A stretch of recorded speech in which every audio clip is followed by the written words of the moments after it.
Hello guys, এই দেখুন আমার মায়ের বাড়ি এটা। আমি এখন মায়ের বাড়িতে আছি, ভাইয়ের বিয়ে তো ওই জন্য।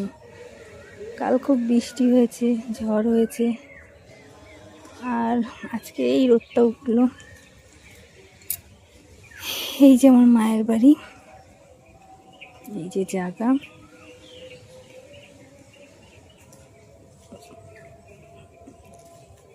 দেখুন এখানে হলো সব ধান জমি, সব গাছগাছালি ভর্তি।